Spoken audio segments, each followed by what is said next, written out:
Assalamualaikum dan salam sejahtera.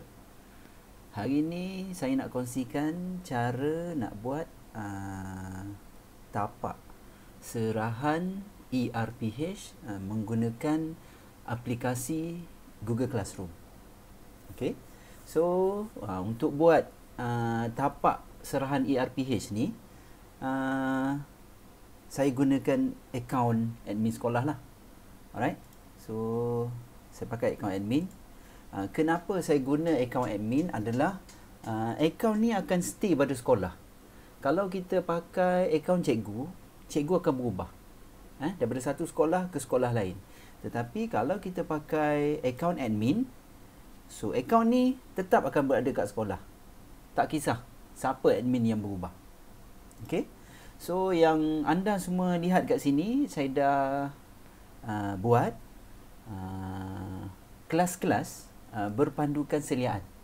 Okey, sini ada seliaan pengetua, PK dan sehinggalah guru kanan lah. Okey. So cikgu nak buat berapa bergantung pada cikgu. Bergantung pada anda semua. Alright. So ini. So kalau kita tengok, contoh saya buka kat sini seliaan PK Koko. Okey. Boleh tengok orang yang berada kat sini. So saya letak cikgu ni sebagai pentadbir lah. So Puan Jamilah Ishak ni PK Koko, dan Puan Ruzihan ni adalah pengetua kami lah. Okey. Setiap kelas yang admin wujudkan, kita letaklah pengetua setiap dalam tu.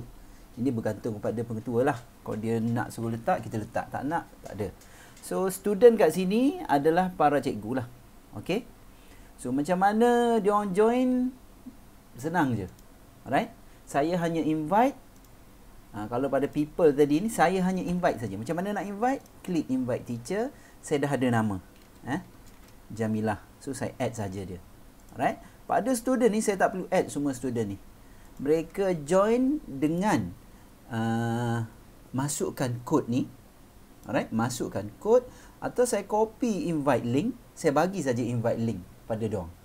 Alright. Okay. Itu cara nak join. Okay. So kita pergi kepada cara nak buat dululah. Tadi saya tunjuk sikit-sikit je lah. Cara nak buat tapak serahan ni. Okay.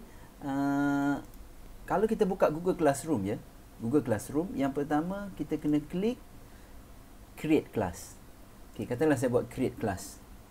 So saya buat ERPH tahun 2021. Ini under seliaan YouTube. Alright. Seliaan YouTube. Okey. Buatlah seliaan Nazir ke, seliaan PPD ke, tak ada masalah. So kita create.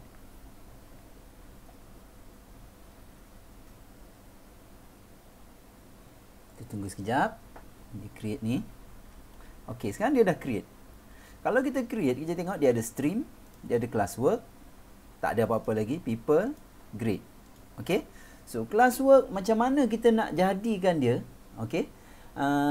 Dia sebenarnya kita kena tanya kita punya pentadbir lah. Kalau macam saya, pentadbir dah beritahu, ini ruangan classwork nak ada BRM, buku rancangan mengajar kita, rekod mengajar kita, sukatan pelajaran di SKP ke, RPT ke. Alright. So kat sini, kalau anda semua tengok, ini adalah paparan pentadbir. Paparan pentadbir dia akan keluar ni. EBRM, sukatan pelajaran, rancangan pelajaran. Okey. So sini contoh ni EBRM. Okey, saya dah upload dah EBRM yang blank. Okey. So apabila cikgu join, okey, dia akan dapat ni EBRM ni. Okey. So mereka dikehendaki letak gambar, nama, jawatan, isi maklumat ni. Okey, kita sediakan surat lantikan rasmi, surat aku janji, kalender. So ni saya dah sediakan lah. Cikgu-cikgu kena isi je. So nanti apabila dia dah isi, alright, dia upload je kat sini. Alright, dia upload.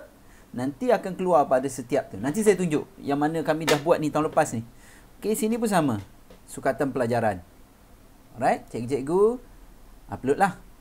Okey. Ini pula RPT. Okey. Sekarang ini adalah bulan Januari. Okey. Saya buat ikut bulan.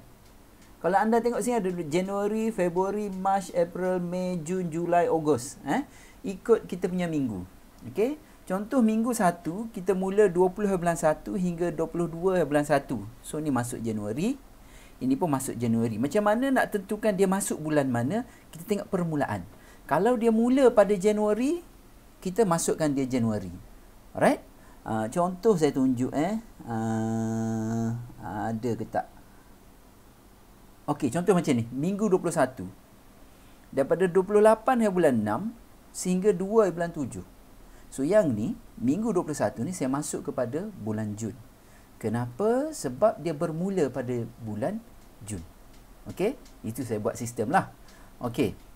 Yang kita buat ni adalah berdasarkan due date. Bila dia keluar dan juga due date. Okey? Saya menggunakan konsep sebelum dan selepas. Apa yang dimaksudkan sebelum dan selepas? Okey. Contoh saya tunjuk yang ni. Okey. Minggu 1. Okey, minggu 1. Kalau kita tengok pada kalender, alright, minggu 1 sini 20 hari bulan ni. 20 hingga 22. Alright? So, biasanya untuk 2 minggu permulaan ni, due-nya adalah pada hujung minggu kedua. So, saya ambil due adalah selepas. Apa maksud selepas? Selepas hari terakhir persekolahan pada minggu tersebut. So, kami mula hari Isnin, hari last day, hari Jumaat. So, due pada 30 hari bulan. Okay? So, minggu 1 dan minggu 2 due pada 30. Okay. And then, apa yang dimasukkan sebelum? Sebelum di sini adalah minggu berikutnya akan keluar pada minggu semasa sebelum hari terakhir persekolahan. Okey, contoh ni minggu 1, okey. Kita schedule dia 13 hari bulan. Kenapa saya schedule 13? Sebab itu hari meeting pertama 14. So saya schedule awal lah. Okey, contoh minggu kedua. Minggu kedua ni adalah daripada 25 sehingga 29. 25 sehingga 29. So, dia akan keluar pada minggu pertama. Minggu pertama bila? Adalah pada 21. Alright? Pada 21. Okey. Contoh, minggu ketiga. Minggu ketiga adalah daripada 1 hingga 5 Februari. So, dia akan keluar pada minggu sebelum, iaitu yang ni, akan keluar pada 28 dan dia akan due pada 6.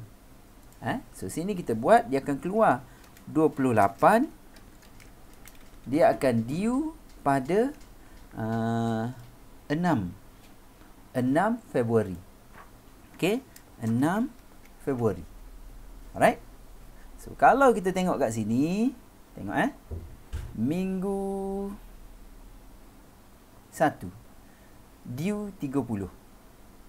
Minggu 2, okey, schedule 21 Januari, schedule 21, due-nya 30. Okey, tengok minggu 3. Schedule pada 28, dia akan keluar pada 28, dia akan due pada 6 Februari. Konsep saya, schedule sehari sebelum, iaitu minggu lepas, due sehari selepas hari terakhir persekolahan. Okay, kenapa saya buat macam ni? Mungkin mula-mula anda rasa keliru. Tetapi untuk pengguna, untuk cikgu-cikgu nak hantar senang. Okay, saya tunjuk paparan cikgu. Okay, paparan cikgu. Alright. Ni yang saya join sebagai paparan student. Akan keluar ni je. Kalau kita tengok sini, dia ada EBRM, Sukatan Pelajaran, Rancangan Pelajaran. Untuk Januari, baru keluar 1 je. Kenapa tak keluar minggu 2? Adalah minggu 2, kalau kita tengok sini, dia schedule 21 Januari. Schedule 21. Tengok ini minggu pertama, 20 hingga 22. So, tapak untuk minggu kedua, dia akan keluar pada sehari sebelum last day. Kenapa saya buat macam tu adalah supaya cikgu-cikgu tak keliru. Kalau sebelum ni, kadang-kadang orang keliru, ni minggu 1 ke minggu 2? Ni minggu 5 ke minggu 6? So, apabila kita dah set macam ni, so cikgu-cikgu insya-Allah tak akan keliru. Alright? Dan kat sini, kita set lah berapa markah-markah. Alright? Okay, so saya tunjuk balik kat sini tadi. Mana Okay. Cara nak buat, yang pertama, create. Kalau saya suka buat topik dululah. Buat topik. Apa topik? Saya mula dari bawah. Iaitu Disember.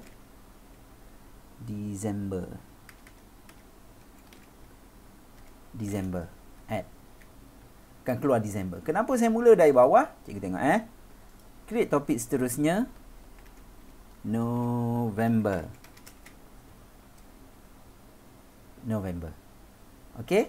Create topik seterusnya. Oktober. And so on. Sampailah cikgu buat topik dia Januari. Okay. And then kita buat lagi RPT. Kita buat lagi DSKP. Kita buat lagi EBRM. Okay. Yang kita buat ni, kita buat sekali je cikgu. Nanti boleh copy paste. Cuma kena set balik adalah dia punya schedule dengan due date. Okay. So dia akan keluar. Sedemikian. So kat sini anda buatlah. Okay. Contoh EBRM ni. Alright. Kita nak buat assignment dalam ni. Kita create assignment. Okay. Assignment. Contoh EBRM 2021. Arahan sila muat naik EBRM yang telah dilengkapkan pada ruangan ini, bla bla bla bla lah. Okay, markah nak letak berapa? Tanya pentadbir lah. Kalau nak letak 3 ke apa. Alright. And then nak masukkan dia dalam yang mana? Kita tengoklah. EBRM. Okay. Ada due ke tak? Untuk BRM saya tak letak due. Kenapa? Kita sentiasa nak kena buat perubahan pada EBRM. Okay. So assign. Dah. DSKP pun sama, RPT pun sama. Mungkin kita ada sebelum ni tak ajar subjek tersebut, tiba-tiba tengah tahun ada cikgu pindah, kena, so saya tak buat due. So 3 ni tak buat due. Okay. So sekarang nak masukkan dalam Januari tadi, create assignment. Okay. Ingat nak masuk dalam mana? Bulan yang kita nak. Okay. Minggu 1. Alright. 20 hari bulan 1 2021 sehingga 22 hari bulan 1 2021. Alright. Arahan sama macam ni lah. Okay. Macam ni pentadbir kita orang setkan kosong, tidak hantar, 1 lewat dan sedemikian lah. Alright. So katakanlah saya copy yang ni. Okay, ambil paste. Okay, sekarang point dia, berdasarkan point kita buat, jadi 4. Okay, due bila? Kita set tadi minggu 1, due-nya adalah pada minggu yang kedua. Alright, 30 hari bulan. Klik pada time, dia akan keluar. Sekarang ni, kita boleh schedule. Okay, cikgu schedule nak keluar bila? So, dia akan ikut schedule kita. Sedemikian. Alright. So, kita akan buat ini daripada Januari sampailah Disember. Kerja admin banyak sikit lah. Tapi insya-Allah dia memudahkan cikgu-cikgu lain. Tapi once dah siap satu, okay. Contohnya dah siap satu. Okay. Katakanlah ni dah siap satu. Saya klik pada 3 titik. Saya copy. Okey. Seliaan orang yang kedua. Okey. So, kita rename. Copy.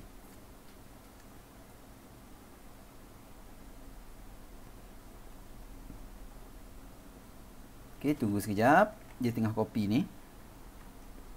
Okey. Alright. So akan keluar. Alright. Dia akan keluar. Okey. So ini akan keluar. So kalau kita tengok classwork dia akan keluar sama macam kita set yang mula-mula tadi.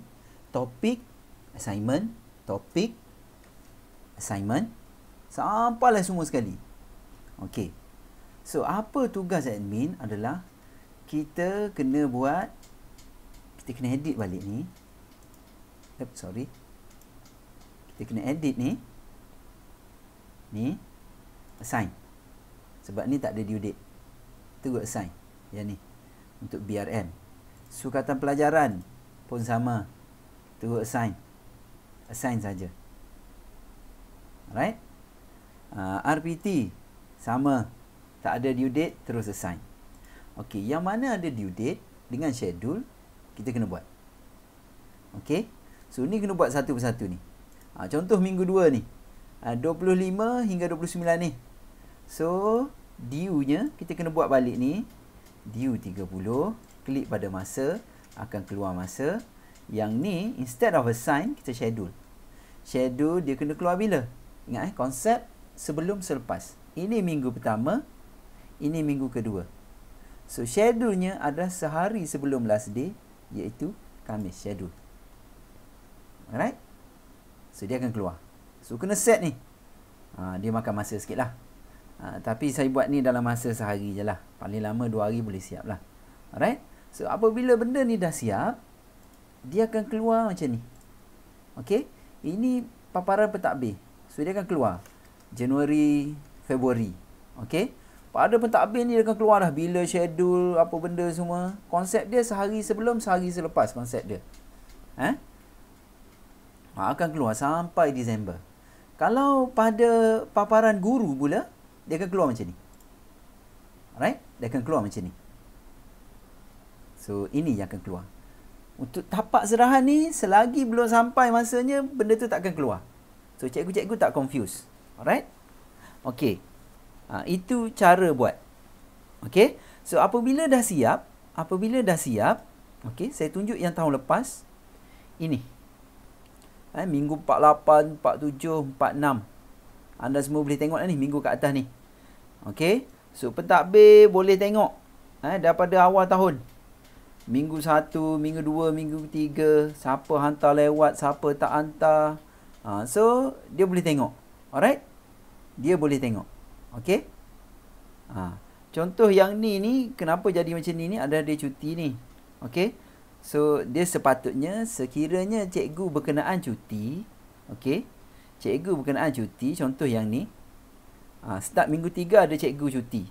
Okey? Instead of assign all student, cikgu untick. Untick yang mana cuti. So kita tak assign lah assignment pada mereka. Mana-mana yang cuti tu. So kita boleh tengok lah. Yang mana hantar on time, yang mana tak lengkap, yang mana langsung tak hantar, boleh tengok. Alright? So itu tapak serahan. Okey? Sekarang cikgu lah hantar. Macam mana dia hantar? Contoh macam ni. Okey? View assignment. Ini. Dia klik add. Dia masukkan. Contoh daripada Google Drive kan. Dia nak ambil minggu 1. Okey? So dia ambil lah apa-apa file. Okey? Ambil. File. Okey. Minggu 1. Okey, contoh ni minggu 1 ni dia turn in. Untuk minggu 2 dia hanya upload sahaja. Kenapa? Contoh minggu ni minggu 1, minggu depan minggu kedua adalah pentadbir nak tengok untuk hari pertama perkesalahan minggu depan dia dah buat ke belum? RPH dia untuk hari pertama minggu depan. So sebab itu untuk minggu depan kita tak turn in. Kita upload sahaja. Kita hanya buat hari Isnin. Alright? Bila kita turn in adalah pada hari Jumaat minggu tersebut. Yang minggu depan upload sahaja. Okey? So dalam yang ni saya pakai tapak ERPS Cikgu Zairi. So boleh tengok video ada saya upload. So kalau ada apa-apa pertanyaan macam mana nak buat, bolehlah komen Alright? Kalau boleh bantu, saya bantu. So, sekian saja untuk ini. Saya harap benda ni dapat membantu anda lah. Okay? Kalau tanya saya, benda ni okay. Alright? Memudahkan kerja cikgu-cikgu. Admin je banyak kerja. Pentadbir pun memudahkan cara dia orang semak. Okay? So, setakat itu saja untuk ini. Harap perkongsian ini membantu anda. So, terima kasih.